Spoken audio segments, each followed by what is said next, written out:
اور فرمایا ہماری یہ رضا ہے کہ ان دونوں میں سے ایک لے لیں گے، جو دینا ہے دے دو۔ کبھی ابراہیم کی طرف دیکھا، کبھی حسین کی طرف دیکھا، فرمایا یہ تقدیر اٹل ہے، مبرم ہے۔ جی ہاں، اللہ نے فرمایا ہے ایک ہم نے لینا ہے، جو دینا ہے دے دو۔ آپ ابراہیم کو لے لو، ابراہیم کو لے لو کہ اس کی جدائی سے صرف میرا دل جو ہے وہ گریاں اور بریاں ہوگا، مگر حسین سے فاطمہ کے دل کو بھی دکھ پہنچے گا، علی کے دل کو بھی دکھ پہنچے گا، اور میرے دل کو تو دکھ پہنچے گا ہی۔ تو میں نے اپنے بچے کو اس بچے پر قربان کیا۔ چنانچہ شہزادہ ابراہیم وفات پا گئے اور حضرت امام حسین جو تھے وہ بچے باقی رہے اور بزرگ ہوئے۔ تو اس طرح کے لاڈ۔ ایک بار دونوں شہزادوں نے تختی لکھی، کیونکہ حضرت علی مرتضیٰ کو بھی کتابت آتی تھی، لکھنا آتا تھا۔ حضرت علی مرتضیٰ ان میں سے تھے جو صحابہ لکھ سکتے تھے۔ چنانچہ آپ کو یاد ہوگا حدیبیہ کے مقام پر جو معاہدہ لکھا گیا تھا وہ حضرت علی مرتضیٰ نے لکھا تھا، اور اس پر رسول اللہ بھی لکھا تھا، یہ معاہدہ محمد رسول اللہ کی طرف سے ہے۔ اور وہ قریش کا سہیل بن عمر بولا کہ یہ محمد رسول اللہ کاٹ دو، اگر رسول اللہ مان لیا تو پھر تو مسئلہ ہی حل ہو گیا سارا، تو محمد بن عبداللہ لکھو۔ علی کو کہا کاٹ دو، انہوں نے کہا یا رسول اللہ میرا ہاتھ رسول اللہ کا لفظ نہیں کاٹ سکتا، فرمایا مجھے دو۔ آپ نے لیا اور خود اس کو مٹا دیا کہ چلو ہم لڑائی کو بڑھائیں گے نہیں، ہم صلح پسند لوگ ہیں، ہم امن پسند لوگ ہیں۔ تو آپ حضرت علی مرتضیٰ بھی لکھنا جانتے تھے، تو شہزادوں کو بھی لکھنا سکھایا گیا۔ دونوں بچوں نے چھوٹی چھوٹی کوئی تختی تیار کی۔ آپ نے بولا ٹھیک ہے تمہارا مقابلہ ابھی لکھ کر دکھاؤ کون خوبصورت لکھتا ہے۔ تو دونوں نے لکھا، اب سامنے لائے تو علی مرتضیٰ رک گئے کہ دونوں میں سے کس کا دل دکھی کروں، کیونکہ جس کو کہوں گا تیری اچھی ہے تو دوسرے کا دل دکھی ہوگا، اس کو کہوں گا تو اس کا دل دکھی ہوگا۔ آپ نے فرمایا جان بچانے کے لیے کہ اپنی امی کے پاس لے جاؤ، وہ فیصلہ کریں گے۔ امی کے پاس پہنچے تو وہیں بھی مسئلہ یہی تھا کہ کس کا دل دکھاؤں۔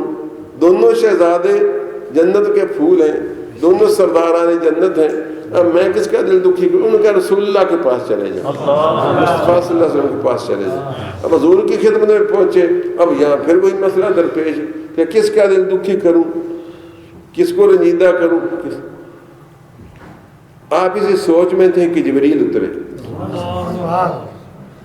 عرض کیا یا رسول اللہ صلی اللہ علیہ وسلم میں ان کے فیصلے کے لیے بھیجا گیا ہوں، یہ ایک موتی ہے، اللہ تعالیٰ کے حکم سے مجھے فرمایا گیا کہ یہ میرے محبوب کو دے دو اور ان کو کہو کہ اس کو زمین پر پھینکیں، 2 موتی ہیں جی، 3 موتی ہیں، ان کو زمین پر پھیریں، جس کے 2 ہاتھ میں آ جائیں گے اس کی تختی اچھی۔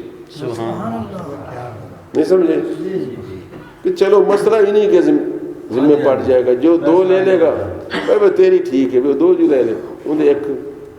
تو 3 موتی پھینکے، دونوں بچے جھپٹے، ایک دونوں نے پکڑ لیا، اور تیسری کی طرف دونوں کا ہاتھ بڑھا۔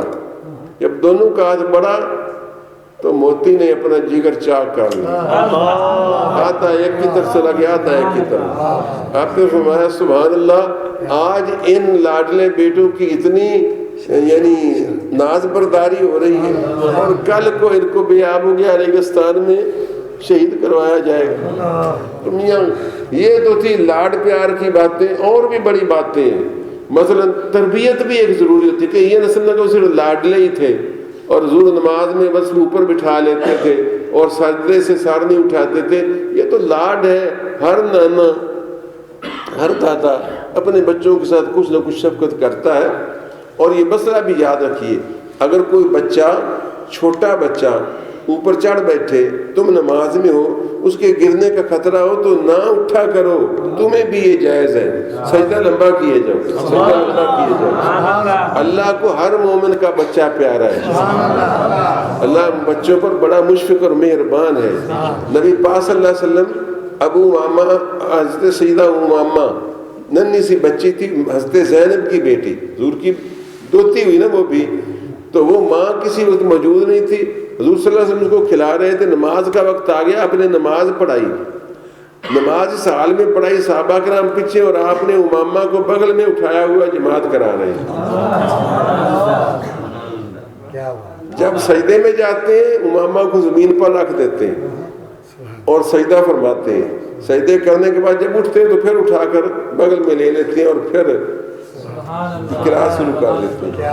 تو یہ ان کی خصوصیت بھی ہے اور آپ کے لیے بھی جائز ہے۔ بے نماز ہو، تم تو ویسے ہی نماز نہیں پڑھتے پاکستانی ہو، اگر تمہاری بیویاں نہیں پڑھتی ہو نا، بہانہ بناتی ہو تو اور بچوں کا اور ان کا کوئی سنبھالنے والا نہ ہو، ورنہ آج کل تو نگرانیاں بھی بڑی، بچے بھی بڑے، اور اگر کوئی خاتون اکیلی ہو، بچہ روتا ہو، لٹانے سے نہ سنبھل سکتا ہو، تو اس ماں کو اجازت ہے کہ بچے کو گود میں اٹھا کر نماز پڑھے۔ فقہ کے مسائل آپ کو جاننے چاہیے۔ تو میرے دوستو، اس طریقے سے ان کو پالا گیا اور پھر ان کی ایک ایک بات پر تربیت ہوئی۔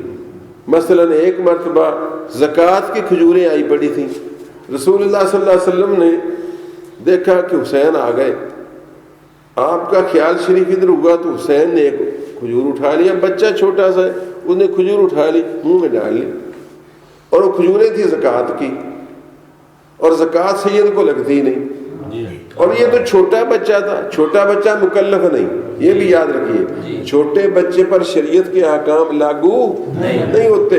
اگر آپ درگزر فرماتے تو کوئی حرج نہ تھا، مگر آپ صلی اللہ علیہ وسلم نے منہ میں انگلی ڈالی اور کہہ کہہ کہہ کہہ کہہ کہہ کہہ کر تھو تھو تھو تھو کر کے اس کو نکال کے چھوڑا اور فرمایا، یبنی نحن لا ناخذ الصدقہ لا ناکل الصدقہ، بیٹے ہم سید ہیں، ہم زکوٰۃ نہیں کھایا کرتے، ہم زکوٰۃ نہیں کھایا کرتے۔ اور یہ جو زکوٰۃ نہ کھانا جو آپ نے لازم کیا خالص سعادات کے لیے، اس میں کئی راز تھے۔ ایک تو راز یہ بھی تھا کہ زکوٰۃ مال کا میل ہوتا ہے، تو زکوٰۃ جب مال کا میل ہو تو سیدوں کو جو پاک ہے، جن کی پاکی کا خدا پاک کرتا ہے بیان، آیا تطہیر سے ظاہر ہے شان اہل بیت، تو یہ میل کچیل پاک لوگوں کو دینا مناسب نہیں۔ یہ بھی ایک راز ہے، مگر اس سے بڑھ کر راز یہ تھا کہ رسول اللہ صلی اللہ علیہ وسلم اپنی تبلیغی اصلاحی کوششوں کا معاوضہ امت سے نہیں چاہتے تھے کہ میں یا میرے بیٹے کل کو امت کی زکاتیں جمع کیا کریں، جس طرح آج کل کے مولوی اور صاحبزادے اور سارے درسوں والے حرام تو نہیں ہے، لیکن اس وقت وہ حرام بھی ہو جاتی ہے جب بندہ اس کو اپنی ضرورت کے لیے استعمال کرتا پھرے اور اس سے اپنے مقصد پورے کرے، اور جناب جعلی تعداد ڈال کر طلبہ کی اور زیادہ فنڈ لے، اس کے لیے رشوت دے۔ اسی وجہ سے الحمدللہ آپ خوش ہوں یا نہ خوش ہوں، آپ حافظہ پر ناراض رہیں یا ناراض رہیں، 30 سال ہو گئے ہیں ہم نے گورنمنٹ کی طرف سے بلکہ کسی دوسرے شخص سے مانگ کر زکوٰۃ نہیں لی۔ اگر کسی نے دے دیے تو اس کا علیحدہ رجسٹر بنایا ہوا ہے جو غریب بچوں میں ہم تقسیم کر دیتے ہیں۔ ہم نے نہ بلڈنگ میں سے کبھی اس کو خرچ کیا ہے اور نہ کسی تنخواہوں میں دیا ہے۔ تو اتنی احتیاط کے ساتھ میں نے الحمدللہ یہ ادارہ بنایا ہے۔ آپ دعا کیا کریں کہ اگر کوئی کوتاہی رہے گی تو اللہ اس کو معاف فرمائے اور اس ادارے کو میرے لیے صدقہ جاریہ بنائے۔ تو سرکار نے منہ سے کھجور بھی نکال دی، ارے جس کے منہ میں زکوٰۃ کی کھجور بھی نہ جانے دی گئی ہو، کوئی حرام اس کے منہ میں کیسے جا سکتا ہے، اور یزید اس کی ٹکر کا کیسے ہو سکتا ہے؟ تو یہ تربیتوں کا حال تھا۔ نبی کریم صلی اللہ علیہ وسلم نے ایسی تربیتیں کی تھی کہ رسول اللہ صلی اللہ علیہ وسلم کی گفتار میں، شکل و صورت میں، کردار میں، اوضاع و اطوار میں پوری تصویر بن گئے تھے۔ آپ کو پتہ نہیں، امام حسین کھانا چاہتے ہیں، خادم کھانا لاتا ہے اور اتفاق ایسا ہے کہ اس کا ہاتھ پھسلتا ہے اور وہ گرم سالن سارا آپ کے اوپر گر جاتا ہے، کپڑے بھی خراب اور جسم بھی جل گیا۔ اگر گرم تھا تو آپ اچانک اوپر دیکھا، پتہ لاشعوری طور پر اوپر دیکھتا ہے، اوپر دیکھنے سے غلام ڈر گیا، اس نے کہا کہ بس آپ نے غصے سے دیکھا نا تو میری اب خیر نہیں۔ بقول شاعر، نظر کی جولانیاں نہ پوچھو، اللہ والوں کی اللہ کے پیاروں کی، اولیاء اللہ کی، صحابہ کرام کی، اہل بیت کی، انبیاء کی، ان کی نظر کی جولانیاں نہ پوچھو، نظر حقیقت میں وہ نظر ہے، اٹھے تو بجلی پناہ مانگے، گرے تو خانہ خراب کر دے۔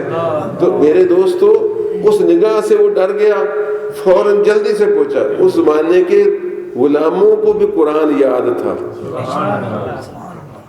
جی، اب تو حافظوں کو بھی قرآن یاد نہیں رہا، کیا ہوا تھا یاد نہیں رہا، اس وقت غلاموں کو بھی قرآن یاد تھا۔ تو اس غلام نے فوراً کہا، کیونکہ وہ انگریزی نہیں نہ پڑھتے تھے، جب انگریزی چڑھ جائے تو پھر دین پیچھے ہٹ جاتا ہے، شیطانی عمل جو بڑھ گیا، تو اس نے کہا والکاظمین الغیظ، اللہ کے پیارے لوگ وہ ہیں جو غصے کو پی جانے والے ہوتے ہیں۔ آپ نے فرمایا قسم تو غیظی، میں نے غصہ پی لیا۔ اس نے کہا والعافین عن الناس، اللہ والے لوگوں کو معاف کر دیتے ہیں۔ فرمایا عفوت عنک، تجھ کو معاف کر دیا۔ اس نے کہا واللہ یحب المحسنین، اللہ احسان کرنے والوں کو دوست رکھتا ہے۔ فرمایا جاؤ تجھ کو آزاد کیا۔ سبحان اللہ، اللہ اکبر، اللہ اکبر، نعرہ رسالت، رسول اللہ، اہل بیت۔ یہ تربیت تھی رسول اللہ صلی اللہ علیہ وسلم کی۔ اور امام حسن ابن علی کی تربیت، اس کی بات کیا کرتے ہو، میں ایک دو باتیں ان کی بھی سناتا ہوں، پھر آگے خلافت کے معاملے پر چلتے ہیں۔ یہ اس لیے سنا رہا ہوں تاکہ پتہ چلے کہ یہ کون سی ہستیاں ہیں جنہوں نے یزید کے مقابلے میں درگزر اختیار کیے، اتنی اہلیت کے باوجود، اتنی قابلیت کے باوجود، اور امت نے کتنی نادانی کی ہے کہ یزید جیسے شخص کے لیے ایسی ہستیوں کو شہید کر دیا۔ یہ ہے انسان، یہ ہے عوام جن پر آپ کو بڑا فخر ہے۔ میرے ساتھ عوام ہیں، تیرے ساتھ عوام نہیں ہیں۔ حالانکہ قرآن کریم ان عوام کی ایسی گت بناتا ہے، فرمایا ان تطع اکثر من فی الارض یضلوک عن سبیل اللہ، 8واں پارہ پہلا رکوع، اگر تو ان اکثریت کے پیچھے چلے گا تو یہ تجھ کو اللہ کی راہ سے گمراہ کر دے گا۔ کتنی آیات ہیں بھائی، آپ نے خود بھی قرآن پڑھا ہوگا جن میں یوں آتا ہے وَلَٰكِنَّ أَكْثَرَ النَّاسِ لَا يَشْكُرُونَ، اکثر لوگ ناشکرے ہوتے ہیں، اکثر الناس لا یعلمون، اکثر لوگ بے علم جاہل ہوتے ہیں، اکثر الناس لا یؤمنون، اکثر لوگ بے ایمان ہوتے ہیں۔ تو میں کتنی آیتیں سناؤں، تو تم کہتے نہیں میرے ساتھ تو اکثریت ہے، ہمیں الودے پٹھے جڑے ان نال سارے۔ تو میرے دوستو، اسلام کا جو جمہوری نظام ہے وہ انگریزوں کے پارلیمانی نظام کا چربہ نہیں ہے، اس کی اپنی ایک مکمل حیثیت ہے، اس میں جمہوریت ہے، لیکن کچھ ایسی قیود کے ساتھ، ایسی حدود کے ساتھ کہ متقی آدمی آگے آ سکتا ہے، دوسرا آدمی آگے آ ہی نہیں سکتا۔ تو حضرت حسن ابن علی رضی اللہ تعالیٰ عنہ کی تربیت ایسی ہو چکی تھی، ان دو باتوں سے اندازہ کر لینا کہ امام حسن بازار میں جب جاتے سودا خریدتے تو جو دکاندار سودے میں رعایت کرتا بازار کی بنسبت، آپ سودا چھوڑ کر آگے چلے جاتے۔ ایک دن خادم نے کہا حضور یہ عجیب بات ہے کہ جہاں سستا ملتا تھا وہاں سے آپ نہیں لیتے، جہاں مہنگا کر ملا وہاں سے آپ لے رہے ہیں۔ آپ نے فرمایا میں عام مسلمانوں کے برابر اپنے آپ کو سمجھتا ہوں، جہاں عام مسلمانوں کو ریٹ جو لگتا ہے میں اسی ریٹ پر لوں گا، میں اپنے نانا جان کی نسبت کو بیچنا نہیں چاہتا، میں اپنے نانا جان کی نسبت کو بیچنا، اس کی قیمت وصول نہیں کرنا چاہتا۔ اور احتیاط کا یہ عالم تھا کہ کہیں دکاندار کا سودا زیادہ نہ میری طرف آ جائے، اگرچہ بھول کر ہی آ جائے، سودا تلواتے تو اس کو کہتے کہ کہیں تکڑی میں پاسنگ نہ ہو، دونوں طرف باری باری توڑ کر دیکھو کہ برابر ہی ہے، اگر دونوں طرف برابر ہوئے تو پھر لے لیتے تھے، ورنہ آپ شبہ رہتا تھا کہ ایسا نہ ہو کہ ادھر پاسنگ ہو اور ادھر زیادہ آ گئی ہو کچھ سبزی یا کوئی چیز۔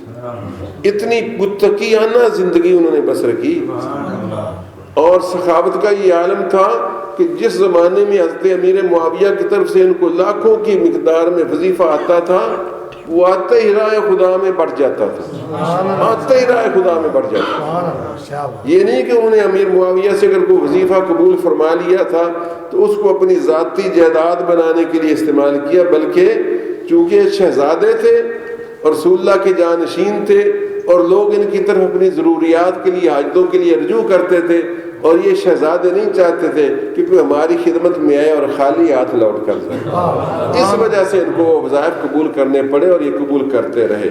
ورنہ سخاوت کا یہ عالم تھا.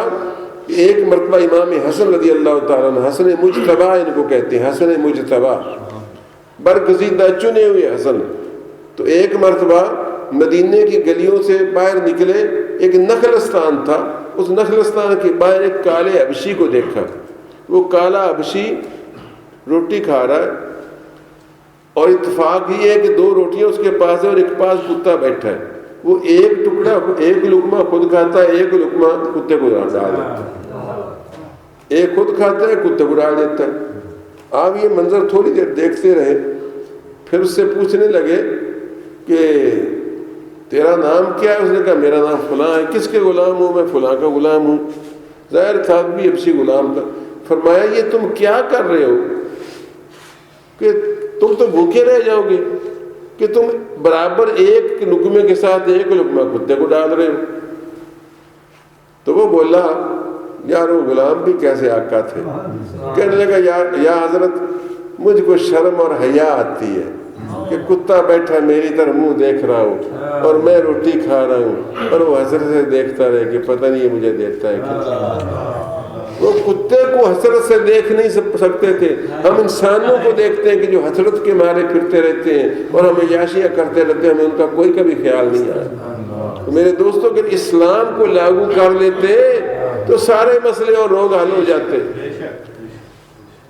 پھر کیا ہوا؟ آپ نے فرمایا یہاں بیٹھو جب تک میں واپس نہ ہوں. کس کے غلام؟ اس نے نام بتایا. آپ اس انصاری کے پاس گئے، اس صحابی کے پاس، اور پوچھا کہ فلاں نخلستان باغ آپ کا ہے؟ اس نے کہا جی ہاں. اور فلاں نام کا فلاں غلام مجھے وہ بھی میرا ہے، وہ باغ کی رکھوالی اور خدمت پر رکھا ہوا ہے. آپ نے فرمایا وہ باغ اور غلام بیچنا چاہتے ہو؟ اس نے کہا نہیں جی وہ اچھا غلام ہے، اچھا کام کرتا ہے، باغ بھی اچھا پھل دیتا ہے، میرا کوئی پروگرام تو نہیں بیچنے کا. آپ نے فرمایا تم جتنی قیمت لے لو، جتنی قیمت مانگو میں دینے کو تیار ہوں. اس نے، آپ جانتے ہیں جب منہ منگے منہ لگے تو راہٹ ٹپک پہنتی. تو اس نے کہا جی پھر میں تو اتنے روپے لے لوں گا. آپ نے اتنے روپے جتنے 1000 درہم یا دینار جو اس نے مانگے تھے آپ نے اتنے قیمت دے دی اور غلام بھی خرید لیا اور باغ بھی خرید لیا. آپ سوچ رہے ہوں گے کہ آپ نے سوچا کہ اتنا اچھا نخلستان اور اتنا اچھا غلام میرے پاس ہونا چاہیے. نہیں، بلکہ آپ واپس گئے اور جا کر کہا کہ اے غلام یہ دستاویز، یہ اشتام جو تحریر ہوگی یا جو کچھ، کہ یہ نخلستان میں نے تیرے مالک سے خرید لیا اور تجھے بھی خرید لیا، اور یہ نخلستان میں نے تجھ کو دیا اور تجھ کو راہ خدا میں آزاد کیا. اس نے کہا حضور یہ مہربانی کس لیے؟ فرمایا اس لیے کہ تیرے جیسا بامروت شخص اور جی دار بندہ جو کتے کی حسرت بھی نہ دیکھ سکے اس کو کسی کا غلام نہیں ہونا چاہیے، اس کو تو رئیس اور آقا ہونا چاہیے.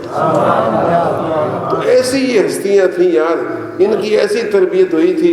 جب حضرت علی مرتضیٰ کرم اللہ تعالی وجہ الکریم نے سفر آخرت اختیار فرمایا، کل آپ سن چکے وہ ساری بات، اب میں وہ تو دہرا نہیں سکتا. تو ابن ملجم نے ان کو نماز فجر میں تلوار ماری، اس خارجی نے، نام نہاد مسلمان نے، جو پہلے ان کا دوست اور حرمی تھا اور بعد میں خوارج میں شامل ہو گیا تھا، اور بھی کوئی وجوہات تھی، تو اس نے آپ کو شہید کر دیا. 21 رمضان المبارک کو آپ قبر میں تشریف فرما ہوئے اور خفیہ جگہ آپ کو دفن کیا گیا، جو اللہ تعالیٰ جانتا ہے. مختلف مورخین کی مختلف رائے ہے. اور حضرت امام حسن نے پوچھا تھا کہ ابا جی کیا آپ اپنے بعد مجھے نامزد کرتے ہیں؟ فرمایا نہیں، نہ میں نامزد کرتا ہوں اور اگر تجھ کو لوگ نامزد کریں تو میں روکتا نہیں ہوں کہ نہ خبردار نہ بننا. اگر لوگ مسلمان تیری قیادت چاہیں تو ٹھیک ہے، نہ چاہیں تو کوئی ضروری نہیں. چنانچہ آپ کو جب اللہ کے حوالے کر دیا گیا تو اب امام حسن مجتبی رضی اللہ تعالیٰ عنہ کوفے کے اندر موجود تھے. یاد رکھنا اب گروپ کون سے بن گئے تھے؟ ایک تو ملک شام والے تھے جن کی انہوں نے بیعت کر رکھی تھی امام حسن حسین نے، امیر معاویہ رضی اللہ تعالیٰ عنہ کی خلافت اب قائم ہو چکی تھی، اور انہوں نے 19 سال خلافت کی، پہلے والا ٹائم علیحدہ حضرت فاروق والا، عثمان غنی والا، اور 19 سال اس کے بعد انہوں نے کی، اور بڑی فتوحات کی، قصد دنیا تک کی مہمات سر کی۔ اب یہاں تاریخیں طرح طرح کی باتیں کرتی ہیں، ہر ایک کو اپنا مواد مل جاتا ہے۔ محمود احمد عباسی جیسے دیوبندی یزید کی فیور کرنے والوں کو تو یہ بھی تاریخ انہی تاریخوں میں مل جاتا ہے کہ قصد دنیا کی مہم میں یزید جو تھا سپہ سالار تھا، اور نماز وہی کرواتا تھا، اور حسن حسین اس میں شامل تھے اور نماز اس کے پیچھے پڑھتے تھے۔ اور بہت سارے کہتے کہ نہیں، اس کو سپہ سالار تو نہیں بنایا گیا تھا، ان میں طاہر القادری صاحب بھی ہے، وہ کہتے ہیں نہیں سپہ سالار نہیں بنایا، لیکن تاریخ میں وہ روایت موجود ہے، سپہ سالار نہیں بنایا گیا تھا، یزید بطور سپاہی ساتھ تھا۔ چلو ٹھیک ہے، گویا کہ یزید بھی اس فوج میں مجاہد تھا اور حسن حسین بھی اس فوج میں مجاہد تھے، لہذا یہ جو پراپیگنڈا بہت گندا اس کے خلاف ہے، ہم اس کے قائل نہیں ہیں اور نہ اس کو ضروری سمجھتے ہیں، سمجھے ہو نا۔ اس کی برائی کے لیے اتنا ہی کافی ہے کہ وہ فاطمہ کے لال کے مقابلے میں آیا، نہیں سمجھے؟ وہ فاطمہ الزہرا کے لال کے مقابلے میں آیا، یار اس کی برائی کے لیے اتنا ہی کافی ہے۔ ہم الحمدللہ دعا کرتے ہیں اللہ ہمیں فاطمہ الزہرا کے لال کے ساتھ روز قیامت رکھنا، ہمیں اس کو روکے میں رکھے۔ ہم ہندا کے پوتے کے ساتھ ملنے کے لیے تیار نہیں، چاہے وہ کتنا بھلا مان سے کیوں نہ ہو، نہیں سمجھے؟ ہم یہ نہیں کہتے کہ اس کی فیور کریں، لیکن بہرحال تاریخ میں طرح طرح کی باتیں ملتی ہیں۔ بہرحال وہ بھی مجاہد تھا، وہ بھی قصد دنیا کی مہم پر گیا، اور حضرت امام حسن حسین بھی گئے امیر معاویہ کی قیادت میں۔ تو بہت سارے ایسے معاملات اور واقعات رونما ہوتے رہے، لیکن جب حضرت علی مرتضیٰ نے شہادت پائی، امام حسن کا ارادہ نہیں تھا کہ میں خلافت کا دعویٰ کروں اور ایک نئے سرے سے کوئی مسئلہ پیدا ہو جائے۔ آپ نے ویٹ کیا، چنانچہ 3 دن بعد کوفہ والوں نے، وہاں تھے حضرت امیر معاویہ کے پارٹی کے لوگ، ان کو کہا جاتا تھا شیعان معاویہ، یہ تاریخ کو بھی لکھا ہے، کیونکہ شیعہ کا معنی ہے پارٹی۔ شیعان معاویہ جو ملک شام میں تھے وہ معاویہ کی پارٹی تھے، وہ اپنے لیڈر کے ساتھ پکے اور مخلص تھے جیسے بھی تھے، کیونکہ امیر معاویہ نے ان پر 30-40 سال حکومت کی تھی۔ ادھر جو تھے بدقسمتی دیکھیے کہ ان میں خوارج بھی تھے، وہ جو نکل گئے تھے کہ سالس کیوں کیا، وہ کے ساتھ ان کی لڑائی ہوئی اور ان کے رشتہ داروں میں اندر آگ پھیلی ہوئی تھی حضرت علی مرتضیٰ کے خلاف، اور انہوں نے آپ کو شہید بھی کیا۔ اور اس کے ساتھ ایک گروپ ایسا بھی تھا جو شیعان علی کہلاتے تھے، علی کی پارٹی ہے، کوفے کے اندر علی کی پارٹی والے شیعان علی بھی موجود تھے۔ اس وقت سے یہ شیعہ وجود میں آئے ہیں، یعنی شیعہ کا لفظ وجود میں آیا۔ انہوں نے مجبور کیا امام حسن کو کہ آپ خلیفہ بنے، ہم آپ کے ساتھ بیعت کرتے ہیں۔ کوئی برا کام نہیں تھا، حضرت امام حسن ڈیزرو کرتے تھے۔ چنانچہ قیس بن سعد عبادہ انصاری، یہ سعد بن عبادہ کے متعلق بتا دوں، آپ سنتے رہیں، یہ وہ صحابی ہیں جن کو ابو بکر صدیق کے وقت جن کو نامزد پہلے کیا گیا تھا کہ یہ خلیفہ ہوں گے، انصار نے خلیفہ مقرر کیا تھا نا، اور وہ جب پاسا پلٹ گیا تو ان کو کچھ دن کوفت سی بھی رہی تھی اور پھر انہوں نے بیعت کی تھی۔ یہ قیس اسد بن عبادہ انصاری کے بیٹے تھے۔ یہ قیس بن سعد عبادہ انصاری نے سب سے پہلے آپ کو مجبور کیا، اس صحابی زادے نے، اس صاحب زادے نے جو تابعی تھے ان کو مجبور کیا اور ان کے ہاتھ پر بیعت کی۔ بس ان کے ہاتھ پر بیعت انہوں نے جب قبول فرمائی تو پھر جناب دھڑا دھڑ کوفیوں نے بیعت شروع کر دی، جس طرح کے کوفیوں کی عادت ہے۔ 40,000 امام حسین کی، مسلم بن عقیل کے بھی 40,000 ہی تعداد تھی، 40,000 نے بیعت کی۔ اب بیعت کرنے کے بعد جناب ان میں وہ آ گئے سارے گروپ، وہ جو بھڑکاتے تھے آگ، یہ عبداللہ سبا کی آل اولاد وہ بھی آ گئی، وہ جس کا ذکر میں نے آپ کو سنا چھوڑا ہے۔ اب انہوں نے امام حسن کو مجبور کرنا شروع کیا کہ تم نکلو، امیر معاویہ سے لڑنا ہے، امیر معاویہ سے لڑنا ہے، حتیٰ کہ آپ کو مجبور کر کے مدائن تک لے آئے۔ یہاں آ کر آپ کو جس طرح رسول اللہ نے پیشین گوئی تھی کی تھی اور سنی ہوگی آپ نے کہ یہ میرا بیٹا سردار ہے، اللہ تعالیٰ ان قریب دو مسلمانوں کے گروہوں کے درمیان اس کے ذریعے صلح کروائے گا۔ بلکہ اس حدیث سے تو یہ پتہ چلتا ہے کہ رسول اللہ نے بتا دیا کہ یہ لڑیں گے صحیح لیکن ہوں گے دونوں ہی مسلمان، نہیں سمجھے؟ اور خود حضرت علی مرتضیٰ نے بھی یہ بات کہی ہے، یہ موجود ہے تاریخی کتابوں میں کہ آپ سے کسی نے کہا کہ طلحہ اور زبیر عشرہ مبشرہ میں سے تھے اور وہ آپ کے ساتھ لڑے اور شہید ہوئے، غلط فہمی میں یا صحیح فہمی میں جو بھی تھا، تو اب یہ کیا بنے گا؟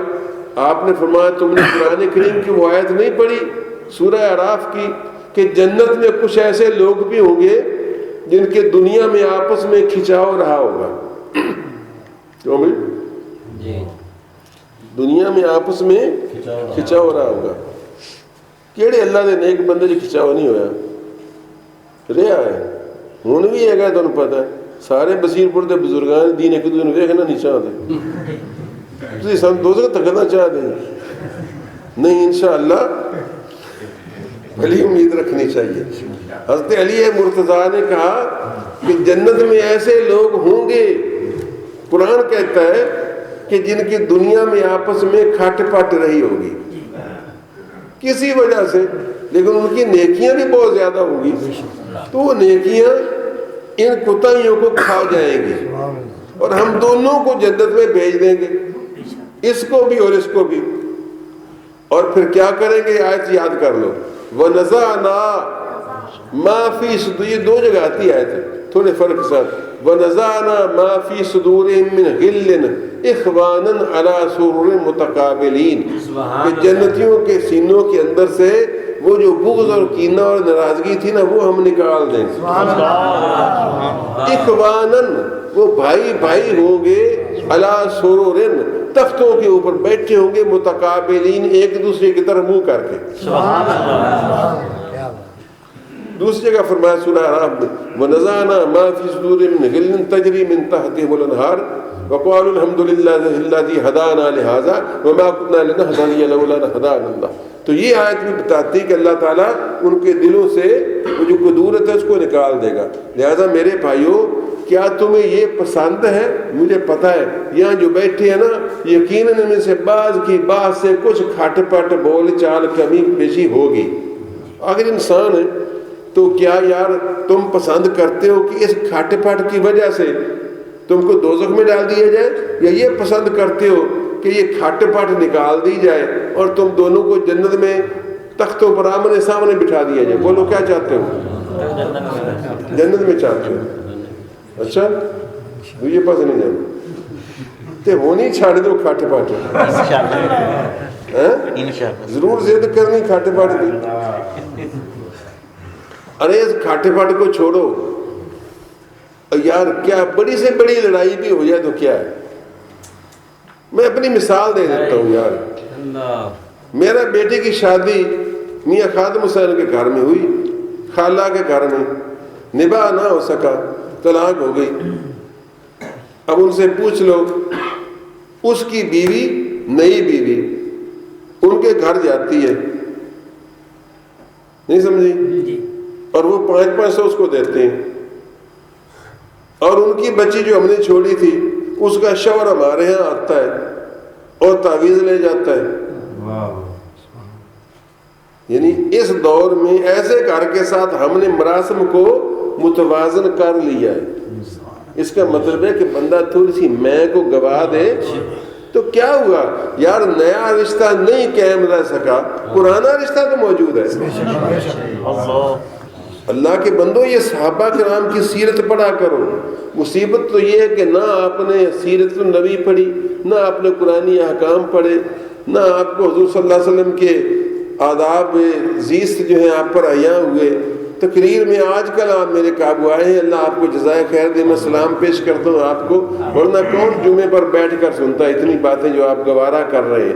اور یہ آپ محسوس کریں گے میں بیکار باتیں نہیں کر رہا، سند باتیں کر رہا ہوں، سکہ باتیں کر رہا ہوں، اور آپ کے کام کی باتیں کر رہا ہوں۔ تو امام حسن مجتبیٰ کو قیس بن سعد عبادہ انصاری نے سب سے پہلے بیعت کی، دوسروں نے بھی کر لیا، اور مجبور کر کے 40,000 نے نکال لیا کہ ہم نے لڑنا ہے۔ آپ مدائن تک پہنچے، دیکھا ہے نا مدائن، دیکھا ہے نا مدائن تک پہنچے، وہاں آ کر آپ ٹھہر گئے، آپ کی طبیعت میں اللہ تعالیٰ نے امن پسندی، صلح پسندی غالب کی تھی۔ پھر آپ نے یہ بھی سوچا کہ یہ وہ لوگ ہیں جنہوں نے میرے باپ کے ساتھ جو حسن سلوک کیا ہے، اور جس طرح وہ شہید ہوئے ہیں، اور جس طرح بعد میں مجھ کو چھپا کر ان کو میں نے دفن کیا ہے کہ ان کو بتاؤ بھی نہ کہ کہاں ہیں، یہ اتنے مخلص لوگ ہیں، پتہ نہیں کب کیا گل کھلائیں۔ آپ نے ٹھہر گئے اور ڈیلے کیا۔ انہوں نے کہا جناب آپ ڈیلے کیوں کر رہے ہیں؟ فرمایا میرا ارادہ ہے کہ مسلمانوں کو خون خرابے سے بچاؤں، مسلمانوں کو خون خرابے سے بچاؤں۔ مانا کہ امیر معاویہ میرے باپ کی ٹکر کے نہیں ہے، میری ٹکر کے نہیں، تو کوئی بات نہیں، افضل کی نماز فاضل کے پیچھے یا مفضول کے پیچھے ہو جاتی ہے۔ مثلا پیر مرید کے پیچھے نماز پڑھ سکتا ہے، عالم طالب علم کے پیچھے نماز پڑھ سکتا ہے، تو چلو اگر تھوڑا سا ہم سے کم تر ہیں تو کوئی بات نہیں، امت کو فتنے سے بھی نہیں ڈالنا چاہیے، نکالنے کی کوشش کرنی چاہیے۔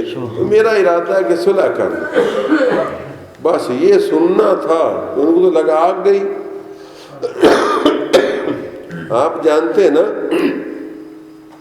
خود انصاف سے کہنا، تم بھی نہیں گلیوں بازاروں میں رہتے ہو، بندے لڑائی پہندی ویکھ کے خوش ہوندے کہ صلح ہوندی ویکھ کے خوش ہوندے؟ لڑائی پہندی پاویں ککڑاں دی کیوں نہ ہوے، ہاں جی، لڑائی ویکھ کے خوش ہوندے، پاویں چھتریاں دی ہوے، پاویں بٹیریاں دی ہوے، پاویں ککڑاں دی ہوے، انہوں نے لڑائی چاہیے۔ یہ عام انسانوں کی فطرت ہے، یہ کیونکہ انسان امتحان میں ہے، اس کے اندر ایک نفس امارہ بٹھایا ہے، یہ ایسا خبیث ہے کہ مسلمان ہونے کا نام نہیں دیتا، یہ شیطان کا ایجنٹ ہے اور یہ ہمیشہ بری مات دیتا ہے۔ قرآن کہتا ہے ان النفس لامارۃ بالسوء، بے شک نفس امارہ تو برائی کا ہی حکم دیتا ہے۔ چنانچہ بھائی یہ سارے اتنے مخالف ان میں باز ہو گئے کہ انہوں نے حضرت امام حسن کے خیمے پر حملہ کر دیا، آپ کا سامان بھی لوٹ لیا، اور ایک بدبخت نے آپ کو اندھیرے میں تلوار ماری اور آپ کا گھٹنا زخمی کر دیا۔ آپ یہ دیکھ کر بڑے کبیدہ خاطر ہوئے، کچھ دوست بھی تھے، انہوں نے خیر بیچ بچاؤ کیا، آپ واپس لوٹے، قصر ابجز میں ٹھہرے، مدائن میں ایک سفید قسم کی بلڈنگ تھی، وہاں ٹھہرے، حتیٰ کہ کچھ دنوں کے بعد اس کو کچھ آرام آیا، تو آپ نے فرمایا کہ اس قسم کے بد نہادوں سے مجھے امیر معاویہ اچھے ہیں کہ صحابی رسول ہیں، کچھ نہ کچھ تو ادب کریں گے۔ یہ تو نامراد لوگ جنہوں نے نہ نبی کا دور دیکھا، نہ انہوں نے صحابہ کرام کی صحبت پائی، یہ نئے نوخیز لڑکے ہیں، نئے مسلم ہیں، ان کے دل و دماغ میں ابھی اسلام کی عظمتیں راسخ ہی نہیں ہوئی، جس طرح ہمارے نہیں راسخ ہوئی ہوئی۔ ہمارا حال بھی یہی ہے، جن کی عظمتیں راسخ ہوں اسلام کی، کیا وہ 3 دن سے زیادہ ایک دوسرے کے ساتھ سلام دعا چھوڑ سکتے؟ میں تو آپ کو بتاتا ہوں کہ گزرا رات بتایا نہیں تھا کہ نبی پاک نے فرمایا یا ایھا الناس افشوا السلام، اے لوگوں سلام کو عام کر دو۔ کیوں؟ جب تم دشمن کو کہو گے السلام علیکم، وہ تمہارا دوست بن جائے گا۔ تو دشمنیوں کو پالتے رہنا یہ کن کا کام ہے؟ جاہلیت والوں کا کام، کافروں کا کام تھا کہ 300 سال تک، 100 سال تک لڑائیاں ان کی جاری رہتی تھی، کبھی پانی پینے پلانے پہ جھگڑا، کبھی گھوڑا آگے بڑھانے میں جھگڑا، یوں ہی ہوتی رہتی تھی تکرار ان میں، یوں ہی چلتی رہتی تھی تلوار ان میں۔ تو یہ تو ان کی زندگی تھی۔ الحمدللہ مومن کی زندگی مومنانہ ہوتی ہے، سلامتی والی ہوتی ہے۔ بہر اللہ آپ کو اور مجھے توفیق عطا فرمائے کہ ہم حق بات کو سمجھیں۔ تو حضرت نے فرمایا کہ ان سے مجھے امیر معاویہ اچھا۔ چنانچہ ادھر حضرت امیر معاویہ کو جب خبر ملی کہ امام حسن 40,000 کا لشکر لے کر، کیونکہ کوئی موبائل تو نہیں نا چل رہے تھے، جب خبر پہنچی ادھر سے تو لشکر روانہ ہو چکا ہے، تو حضرت امیر معاویہ نے بھی لشکر لے کر تیاری شروع کر دی کہ اب اس کا مطلب کیا پھر نئے سرے سے ہماری جنگ ہوگی، کہ پہلے تو ہم چلو اپنے اپنے علاقے میں بیٹھے تھے، اپنے اپنے علاقے میں، اب یہ پھر جنگ شروع ہوگی۔ تو امیر معاویہ بھی لشکر لے کر نکلے، حضرت عمر بن عاص نے اور ادھر بھی بعض احباب نے دونوں طرف سے کچھ پیغام رسانی کا سلسلہ جاری کیا۔ عمر بن عاص نے امیر معاویہ کو کہا کہ امیر معاویہ، میں ایسے لشکر دیکھ رہا ہوں دونوں طرف کہ پہلے والی جنگ کی طرح یہ لاکھوں مسلمان دونوں طرف سے مارے جائیں گے، تو کوئی صورت بناؤ۔ چنانچہ اس انہوں نے امیر معاویہ نے 2 صحابی بھیجے، ان کے نام بھی تاریخ میں موجود ہیں، بات لمبی ہوتی ہے۔ بہرحال ان کو کہا گیا کہ وہ حضرت سے جا کر کہیں کہ آپ جو شرائط صلح رکھنا چاہیں ہم ان کو منظور کریں گے، آپ وہ شرائط رکھ کر ہمارے ساتھ مصالحت کر لیں۔ تو حضرت نے ان شرائط صلح پر، وہ کافی مفصل شرائط ہیں بہرحال، تو ان شرائط میں اس میں کوئی بعض علاقوں کا خراج کہ وہ احواز کا علاقہ تھا اور وہ ان کا خراج اور ان کا جزیہ ہمیں ملنا چاہیے، اور پھر بنو ہاشم کو عطیات ملے، بنو امیہ پر ان کو فوقیت ہونی چاہیے، نہیں سمجھے؟ یعنی ایسی وہ شکیں تھیں، شرائطیں تھیں جو بظاہر امیر معاویہ کے لیے ناقابل قبول ہونی چاہیے کہ اپنی پارٹی کے بندوں کو کم تر وظیفے دیے جائیں اور بنو ہاشم کو زیادہ دیے جائیں، سمجھائیں نا؟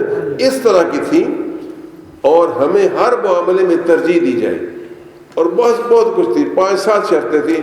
امیر معاویہ بھی چونکہ شان اہل بیت جانتے تھے اور دل سے تو وہ ان کی خلافت کے منکر نہیں تھے، لیکن وہ غلط فہمیوں نے یہاں تک معاملہ پہنچایا تھا، ان ساری باتیں مان لی، اور امام حسن نے ان کے ساتھ کس طرح مختصر صلح کر لی۔ اب کس مختصر صلح کرنے کے بعد اور تندرست ہونے کے بعد حضرت نے اس کوفے کو چھوڑ دیا کہ یہ کوفی لا یوفی، کوفی وفا نہیں کریں گے، میں مدینہ جاتا ہوں۔ چنانچہ مدینہ طیبہ چلے گئے۔ اب وہاں علی بن بشیر ہمدانی ایک آپ کے چاہنے والے محب اہل بیت تھے، اس بات سنانے کی ہے۔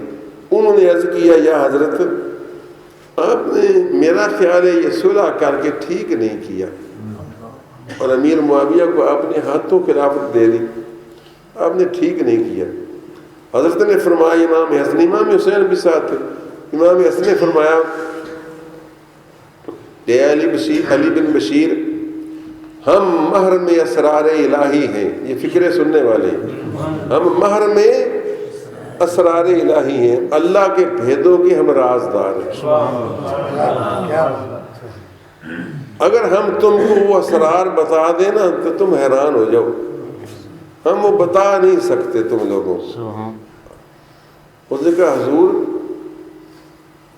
پھر بھی کچھ مہربانی فرمائیں، کیونکہ میرے دل کے اندر خلجان بڑا ہے کہ آپ جیسی ہستی کے ہوتے ہوئے ہم امیر معاویہ کی بیعت کریں۔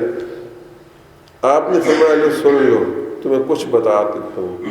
مجھ کو رسول اللہ صلی اللہ علیہ وسلم خواب میں ملے، آپ نے فرمایا، بیٹا تیرے ساتھ اگر سارے شجر و حجر بھی تیری مدد پر اتر آئے تو اس جنگ میں تجھے فتح نہیں ہوگی۔ دوسری بات آپ نے فرمائی، کیوں؟ دوسری بات آپ نے یہ فرمائی کہ میں نے اپنی زندگی میں خواب میں دیکھا تھا، رسول اللہ فرماتے ہیں امام حسن کو خواب میں دیکھا تھا کہ میرے منبر پر پے در پے بنو امیہ چڑھ رہے ہیں، اتر رہے ہیں، چڑھ رہے ہیں، اتر رہے ہیں، چڑھ رہے ہیں، اتر رہے ہیں۔ اس سے مجھ کو بڑی ناگواری سی گزری کہ کیا میرے اہل بیت میں سے کوئی بھی یہاں نہیں آ رہا، یہ سارے بنو امیہ میں سے میرے منبر پر اتر رہے ہیں، چڑھ رہے ہیں۔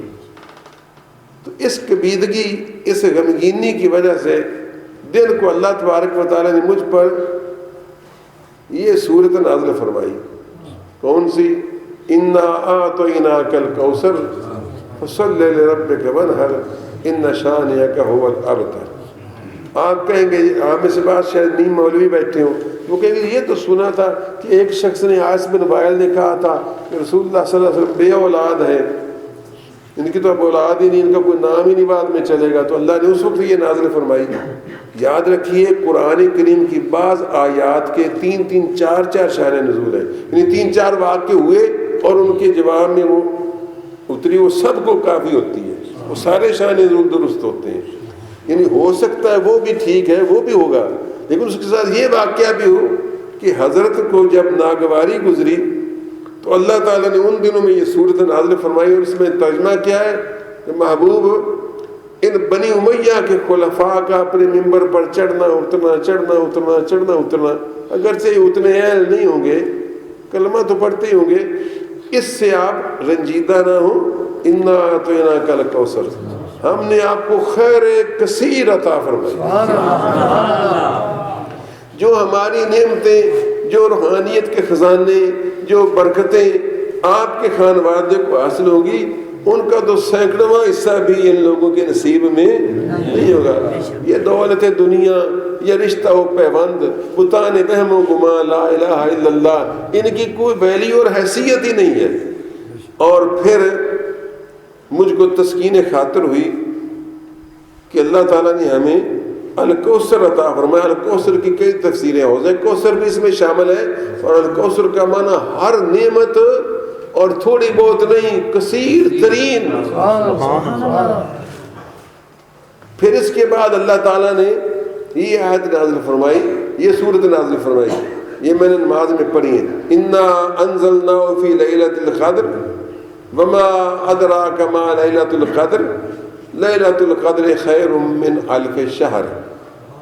تو فرمایا یہ اس کو بشیر عمدانی کو آپ سمجھا رہے ہیں کہ یہ سورہ پاک آپ پر نازل ہوئی، اس میں اگرچہ اس کا بھی شان نزول وہ ایک اور ہے کہ حضور نے بنی اسرائیل کے کسی بندے کا ذکر کیا جس نے 1000 سال عبادت کی تھی، تو آپ نے فرمایا اللہ نے تم کو ایک رات دی ہے جس کے 1000 سال سے بہتر ہے، وہ شان نزول بھی ٹھیک ہے۔ لیکن یہ دوسری وجہ آپ نے بتائی کہ اے بیٹے یہ جو 1000 سال ہے نا، یہ 1000 مہینہ، یہ 1000 مہینہ بنو امیہ کی حکمرانی کا مہینہ ہے، یہ بنو امیہ کی حکمرانی کا مہینہ ہے کہ بنو امیہ کی حکومت 1000 مہینے یعنی 84 سال تک رہے گی۔ اور اس کے مقابلے میں اللہ تبارک و تعالیٰ نے آپ کو ایک رات ایسی عطا فرمائے گا دشت کربلا میں تیرے بھائی کو عاشورہ کی رات کہ وہ اس 1000 مہینے کی حکومت سے بڑھ جائے گی۔ یہ 1000 مہینے کی حکومت پھٹکاریں لائے گی، ملامتیں لائے گی، نفرتیں لائے گی، حقارتیں لائے گی، مگر وہ جو تجھ کو خیر من الف شہر ملے گا نا، جو کوثر ملے گا، اور جو وہ رات ملے گی، وہ تیری اور تیرے بھائی کی عظمتوں کو قیامت تک، بلکہ قیامت کے بعد بھی جنت تک تیری عظمتوں کا آفتاب جگمگ جگمگ کرتا رہے۔ سبحان اللہ۔ تو فرمایا علی بن بشیر ہمدانی ہمیں اللہ تعالیٰ نے جو اسرار بتائے ہیں وہ آپ تک سارے ہم پہنچا نہیں سکتے، اس وجہ سے جو کچھ میں نے کیا ہے وہ اللہ تعالیٰ کی رضا کے مطابق کیا۔ میرے دوستو، بہرحال آپ مدینہ طیبہ میں رہے، امیر معاویہ حسب دستور ان کو عزت بھی دیتے رہے، ان پر دولت بھی نچھاور کرتے رہے، یہ حقیقت ہے، اور یہ ہر طرح سے ثابت ہو سکتی ہے کہ حضرت امیر معاویہ رضی اللہ تعالیٰ عنہ نے ان کی رسپیکٹ میں، ان کی تعظیم میں ذرا پر بھی کمی روا نہیں رکھی، بلکہ ان کو اپنے سے ہمیشہ ترجیح دیتے تھے، بلکہ اتنی ترجیح تو وہ پہلے بھی دیتے تھے کہ علی کے بھائی عقیل بن ابی طالب 40,000 روپیہ بھائی سے مانگا تو نہ ملا، امیر معاویہ کے پاس گئے، حضرت علی کے بھائی عقیل وہی جن کے مسلم بن عقیل شہید ہوئے تھے، تو امیر معاویہ نے 40,000 بھی دیا، اور یہ 40,000 لینے کے باوجود انہوں نے ابو سفیان کو بھی برا بھلا کہا کہ تم علی کے مقابلے میں آئے ہو، اور حضرت امیر معاویہ کو بھی صلواتیں سنائی۔ لیکن امیر معاویہ کا دل گردہ تھا، وہ جانتے تھے کہ یہ اہل بیت ہیں، نبی کا خانوادہ ہے، ان کی شان اونچی ہے، کچھ غلط فہمیوں نے صورتحال ضرور پیدا کی، انہوں نے کوئی ایسی بات نہیں کی جو آپ کی ادب کے خلاف، تاکہ آپ نے حضرت امیر معاویہ نے تھوڑا سا پوچھ لیا کہ اے عقیل تم علی کے پاس بھی رہے ہو، ہمارے پاس بھی رہے ہو، کیا فرق پایا؟ فرمایا فرق یہ پایا ہے کہ وہاں دین پر، وہاں دنیا پر دین کو غالب پایا، یا تیرے ہاں دین پر دنیا کو غالب پایا۔ یہ کہہ کر وہ 40,000 لے آئے، تو امیر معاویہ اتنا ریسپیکٹ کرتے تھے اور نیما دا ملیہ ایسی کیوں؟ وہ جانتے تھے کہ ان لوگوں نے مجھ پر احسان کیا ہے اور میرے لیے قربانی کی ہے۔ باقی یہ کہ امیر معاویہ کی علیحدہ سیرت ہے، لیکن انہوں نے 19 سال کے عرصے میں اتنی مہمات انجام دیں اور اتنی دور دور تک اسلامی بیڑا تیار کیا اور بحری فوج تیار کی۔ حقیقت یہ ہے اور یہ ناقابل تردید حقیقت ہے کہ یا اسلام نے وسعت پائی ہے عمر فاروق کے زمانے میں، یا اسلام نے وسعت پائی ہے امیر معاویہ کے زمانے میں۔ یہ ایسا چیلنج ہے، میں کسی جگہ کو قبول کرتا ہوں، اگر کوئی کہے، اور تاریخ سب کی شیعہ کی بھری پڑی ہے کہ کتنے علاقے آپ نے فتح کیے اور کہاں کہاں تک آپ نے اسلام کو پھیلایا۔ بہرحال تو یہ صورتحال تھی، یہاں تک کہ امام حسن مجتبی رضی اللہ تعالیٰ عنہ پر وہ لکھا خداوند قدوس کا غالب آیا جو رسول اللہ صلی اللہ علیہ وسلم بتا بھی گئے تھے اشاروں کے ناموں میں، اور اب وہ ہونی ہو کے رہنی بھی تھی کہ وہ خوارج، وہ شیعان علی جو چاہتے تھے کہ فتنہ و فساد کی آگ بھڑکے، جب انہوں نے دیکھا کہ یہ معاملہ سارا تو دب گیا اور ہم تو لگ گئے تھلے امیر معاویہ کے حکمرانوں کے، تو پھر انہوں نے وہی کچھ کر دکھایا جو کرنا تھا۔ کیا کہ امیر حضرت علی مرتضیٰ کو جس طرح شہید کیا تھا، اب ان کے در پہ ہو گئے، ان کو 3 مرتبہ زہر دلوایا گیا خفیہ نہ خفیہ طریقے سے، تینوں مرتبہ اللہ تعالیٰ نے آپ کو شفا عطا فرمایا۔ چوتھی مرتبہ ان کے پانی کی سراہی میں الماس پیس کر، الماس ایک ایسا ہیرا ہوتا ہے کہ یہ جہاں سے گزر جاتا ہے یہ چیر جاتا ہے جگر کو، دل و جگر کو، اور یہ باریک بھی ہو نا تو یہ ختم نہیں ہوتا۔ اس کی شاہ صاحب جانتے ہوں گے الماس کا کی کارکردگی۔ میں آپ کو یہ بتا دوں، یہ الماس کے ٹکڑے کی کنی ہوتی ہے، وہ جو شیشے کو چیرتی چلی جاتی ہے، یہ صرف الماس کے ہیرے کی ایک تھوڑی سی کنی ہوتی ہے۔ اس لیے بھرتری ہری نے، یہ ایک شاعر ہوا ہے، ہندی شاعر، علامہ اقبال اس کو بڑا عظیم جانتے تھے، انہوں نے اپنی کتاب بانگے درا کے باہر بھرتری ہری کا یہ شعر لکھا ہوا ہے کہ پھول کی پتی سے کٹ سکتا ہے ہیرے کا جگر، مرد ناداں پر کلام نرم و نازک بے اثر، کہ الماس کی کنی سے ہیرے کا جگر تو کاٹا جا سکتا ہے، شیشے کو کاٹا جا سکتا ہے، لیکن جو نادان اور جاہل آدمی ہوتا ہے نا، اس کو چاہے کتنے میٹھے میٹھے انداز میں سمجھائیں اس پر کوئی اثر نہیں ہوتا۔ ٹیشن ہوں جتوں چل جاتا۔ تو میرے دوستو، بہرحال آپ حضرات کو یہ معلوم ہونا چاہیے کہ آپ کو زہر دلوایا گیا، آخری بار اس سرائی میں زہر ڈالا گیا، اور سرائی آپ کے گھر میں تھی اور گھر میں آپ کی بیوی تھی۔ وہ زہر کس نے ڈالا، کس طرح ڈالا؟ اب میں آپ کو صاحب بتاؤں، شیعہ کی اکثر تواریخ بلا وجہ یہ الزام حضرت امیر معاویہ پر لگاتی ہیں۔ کبھی یزید کا نام لیتے ہیں، بعض طریقوں کہ یہ یزید نے کام کیا، کبھی کہتے ہیں امیر معاویہ نے یہ کام کیا، کبھی کہتے ہیں یہ کس سے کروایا، یہ جی جادہ بنت اشعث جو آپ کی بیوی تھی، یہ اس کے ذریعے کروایا۔ دوسری طرف یہ روایتیں بھی انہوں نے لکھی ہیں کہ ہمارے آقا و مولا حضرت امام حسن حسین کے ساتھ جس عورت کا جسم لگ جائے، جس مرد کا جسم لگ جائے، اس پر دوزخ کی آگ حرام ہے۔ ادھر کہتے ہیں کہ یہ ان کی بیوی جادہ جو تھی نا، اس کو یزید نے کہا کہ میں تیرے ساتھ شادی کر لوں گا تو تو جو ہے نا امام کو زہر دے دے، یعنی یہ الماس کے ٹکڑے دے دے۔ اب ان فرضی باتوں کو کوئی مان سکتا ہے؟ میں صرف ایک سوال میں آپ کا جواب، آپ کا حبا منصورہ کر دوں گا یہ سارا سوال۔ حضرت جادہ بن اشعث ایک تو حضرت کی بیوی ہیں، ان کو شہزادہ رسول سے یزید جیسا موٹا بھدا آدمی زیادہ خوبصورت لگتا تھا، یا اس کے وہاں اس کو زیادہ سکون اور راحت مل سکتی تھی؟ پھر دوسری بات یہ ہے کہ جادہ جو تھیں وہ حضرت کی بیوی تھیں، اگر آپ کو کوئی شک ہوتا یا امام حسن کو کوئی شک ہوتا تو کبھی ان حضرات نے پوری زندگی، وہ بعد میں بھی ان کے گھر میں رہیں، کبھی ان پر الزام لگایا ہوتا اور اس کے خلاف کوئی قانونی چارہ جوئی کی ہوتی، یا اس کو پکڑا ہوتا کہ تو نے یہ کام کروایا، اور جب جن کے ساتھ ہوا ہے انہوں نے اس کا نام نہیں لیا، تو تم کون ہو چاچا خواہ مخواہ کہ تم جناب کبھی امیر معاویہ پر ڈالتے ہو، کبھی یزید پر ڈالتے ہو، اور کبھی کہتے ہو وہ شادی کا وعدہ کیا تھا، کبھی یہ کرتا۔ اس قسم کی خرافات تاریخوں میں بھری پڑی ہیں۔ تو میرے دوستو، حقیقت یہ ہے کہ زہر ضرور کھلایا جاتا، لیکن ہماری ریسرچ اہل سنت و جماعت کی یہ ہے کہ یہ کام شیعان علی نے کیا یا خوارج نے کیا۔ خوارج کے ساتھ تو دشمنی پہلے چلی آ رہی تھی، اور شیعان علی کو بھی اب بڑا غصہ تھا کہ جو تماشا ہم لگانا چاہتے تھے امام حسن نے صلح کر کے ہمارا تماشا سارا ختم کر دیا، لہٰذا ان لوگوں نے حضرت امام حسن کی شہادت کا باعث بنے۔ بہرحال جب وہ زہر آلود پانی آپ نے پیا بے خبری میں، تو وہ اتر گیا اور سینے کو چیرتا ہوا معدے سے گزر گیا۔ آپ نے فوری طور پر طبیعت مزمل ہوئی، امام حسین کو بلایا اور فرمایا بھائی پتہ نہیں آج اس پانی کے اندر کیا داخل کیا ہوا تھا کہ میرا جو ہے نا کلیجہ چاک کر دیا اس نے۔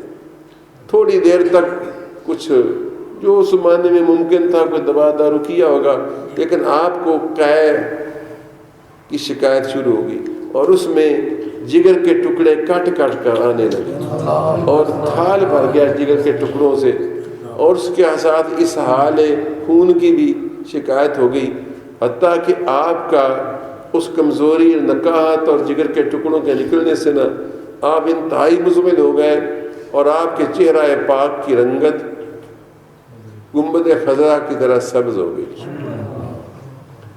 اس حالت میں میرے حضرت امام حسین رضی اللہ تعالیٰ عنہ آپ کے پاس تھے۔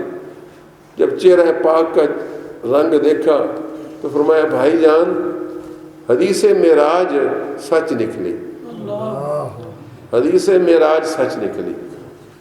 انہوں نے کہا بالکل سچ نکلی۔ وہ حدیث معراج کیا تھی؟ شاید آپ نے کسی عالم سے سنی کہ رسول اللہ صلی اللہ علیہ وسلم جب معراج میں گئے جنت کی سیر کرنے، تو آپ نے حضرت عمر کا محل بھی دیکھا اور بھی دیکھے، تو آپ نے دو محل دیکھے، ایک سبز زبرد کا اور ایک سرخ لال کا۔ لال جو ہوتا ہے بالکل چو چو کرتا ہے، بڑا چمکیلا رنگ سرخ ہوتا ہے، اور زمرد سبز کا۔ تو پوچھا جبریل یہ محلات کن کے ہیں؟ عرض کیا یا رسول اللہ صلی اللہ علیہ وسلم، ہاں آپ نے جبریل سے نہیں پوچھا رضوان سے، وہ جنت کا دروگا وہ ساتھ ساتھ تھا نا بریفنگ کے لیے، یا حضرت یہ فلاں ہے یہ فلاں ہے، جو انچارج ہوتا ہے نا وہ سربراہ کو لے کر ساتھ دکھاتا ہے نا، تو رضوان سے پوچھا کہ یہ مال کس کے ہیں؟ انہوں نے کہا یا رسول اللہ یہ آپ کے شہزادوں کے ہیں۔ فرمایا یہ میرے بیٹوں کے ہیں، تو یہ ایک سبز کیوں ہیں اور ایک سرخ کیوں ہیں؟ اس نے نگاہ نیچے کر لی، اس نے نگاہیں نیچے کر لی۔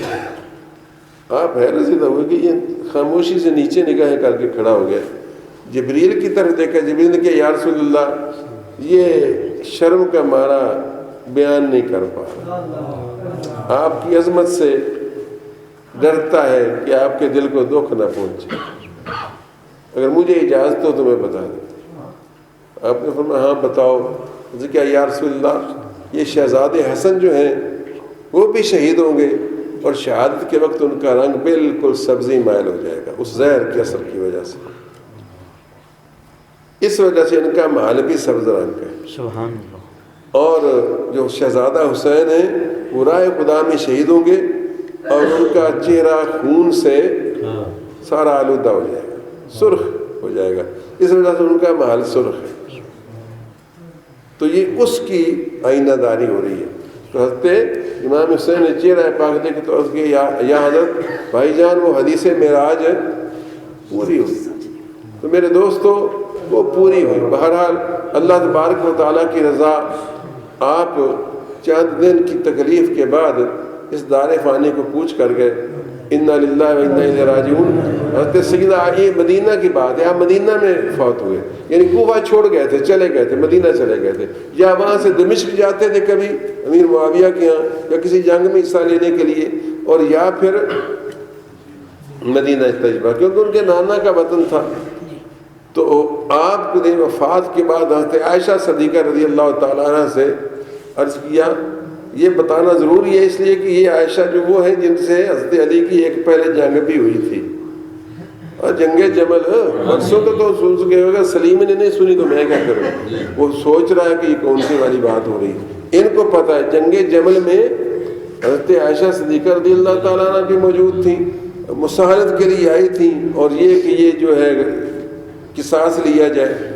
بہرحال تو حضرت عائشہ صدیقہ رضی اللہ تعالیٰ عنہ ام المومنین جو ہے ان سے پوچھا گیا کہ آپ شہزادہ حسن کے لیے رسول اللہ صلی اللہ علیہ وسلم کے جوار میں جعلی شریف کے اندر کافی جگہ ہے، تو آپ ان کو یہاں جگہ عطا فرما دیں۔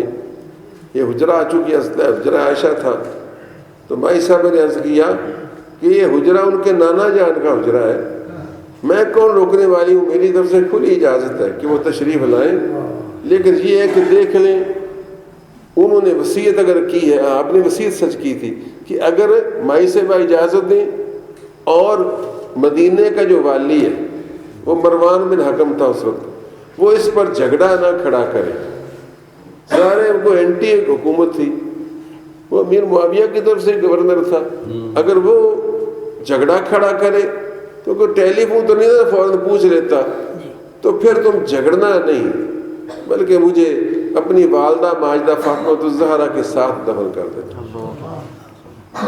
چنانچہ مروان بن حاکم حارج ہوئے کہ نہیں ہم رسول اللہ صلی اللہ علیہ وسلم کے ساتھ تو نہیں نا، یہ جگہ جو ہے ان کے لیے نہیں ہے۔ خیر تو حضرت امام حسین کو پہلے تو بڑا غصہ آیا کیونکہ آپ کی طبیعت میں امام حسن کے برعکس ذرا جوش تھا، مگر آپ نے ان کی وصیت کو یاد کر کے درگزر کیا، اور حضرت امام حسن رضی اللہ تعالیٰ عنہ کو حضرت سیدہ فاطمہ الزہرا کے ساتھ جنت البقیع میں سپرد خاک کر دیا گیا۔ انا للہ و انا الیہ راجعون، اور وہ بدر منیر جنت البقیع کی سرزمین میں چھپ گیا۔ انا للہ و انا الیہ راجعون۔ اس کے بعد واقعات کا سلسلہ اب میں نے کافی حضرت امام حسین کے بچپن کے واقعہ سنا دیے، تو بعد میں آپ کو کل انشاءاللہ حضرت امام حسین رضی اللہ تعالیٰ عنہ کا واقعہ اور شہادت جو ہے مختصر اور جامع طریقے سے بیان کروں گا۔ اللہ کریم ہمیں اہل بیت کی محبت نصیب فرمائے، آمین۔ یاد رکھیے کہ اہل بیت کی محبت ایمانیات کے لیے ضروری ہے، یہ یاد رکھنا۔ رسول اللہ صلی اللہ علیہ وسلم نے قرآن کریم میں فرمایا ہے لا اسألکم علیہ اجرا، اے میری امت میں تم سے کوئی بدلہ نہیں مانگتا، الا المودۃ فی القربى، مگر میرے قرابت داروں کی محبت میں تم سے مانگتا ہوں۔ اور حضور صلی اللہ علیہ وسلم نے اپنا حجۃ الوداع میں بھی کہا تھا کہ یا ایھا الناس انی تارک فیکم الثقلین، اے لوگوں میں تمہارے اندر دو بڑی قیمتی اور وزنی چیزیں چھوڑ کر جا رہا ہوں، کون سی؟ فرمایا کتاب اللہ و اہل بیتی، سبحان اللہ، میں اپنے اللہ کی کتاب چھوڑ کر جا رہا ہوں اور اپنے اہل بیت چھوڑ کر جا رہا ہوں۔ ان تمسکتم بہما فلن تضلوا بعدی، اگر تم ان کا دامن پکڑ کر رہو گے تو گمراہ نہیں ہو سکتے۔ تو انشاءاللہ تبارک تعالی ہم ہدایت پر ہیں، ہمارے ہاتھ میں اہل بیت کا دامن ہے اور ہم ان کے طرفدار ہیں۔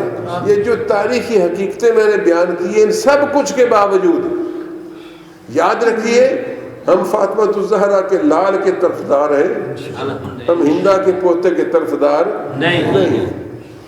ہم زیادہ سے زیادہ حضرت امیر معاویہ رضی اللہ تعالیٰ عنہ کی غلط فہمی کی وجہ سے ان کے لیے معافی کا سکوپ رکھتے ہیں، سمجھا گئی؟ اور یہ ہم ہی نہیں رکھتے، میں آپ کو کیا بتاؤں، بنو امیہ میں صرف ایک خلیفہ ایسے ہوئے ہیں جو خلیفہ راشد تھے، جو تاریخ جانتے ہیں وہ سمجھتے ہیں، عمر بن عبدالعزیز، ان کو عمر ثانی بھی کہا جاتا ہے، یہ بنو امیہ میں تھے، ان کی بھی 2-2.5 سال صرف خلافت ہے، لیکن انہوں نے پورا رنگ فاروق اعظم کا قائم کر دیا۔ یہ ان کی روایت میں اب آپ کو سناتا ہوں۔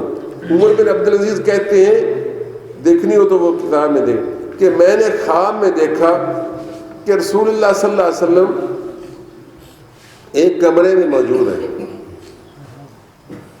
اور ابو بکر صدیق اور عمر بھی موجود ہیں، اور میں بھی حضور کی خدمت میں حاضر ہوں اور ایک طرف بیٹھا ہوں. اتنے میں حضرت علی مرتضیٰ آئے. یہ ایک تابعی کا خواب ہے, عمر ثانی کا خواب ہے, اور اس کا خواب ہے جو اولاد ہے بنو امیہ کی, سمجھے ہو جی, اولاد ہے بنو امیہ کی, جادو وہ جو سر چڑھ کر بولے, اور اتنے حق پرست تھے کہ ان کی محفل میں ایک مرتبہ کسی نے کہہ دیا امیر المومنین یزید, تو آپ نے اس کو کوڑے مروائے تھے کہ تو امیر المومنین جیسے یزید جیسے شخص کو امیر المومنین کہتے ہو.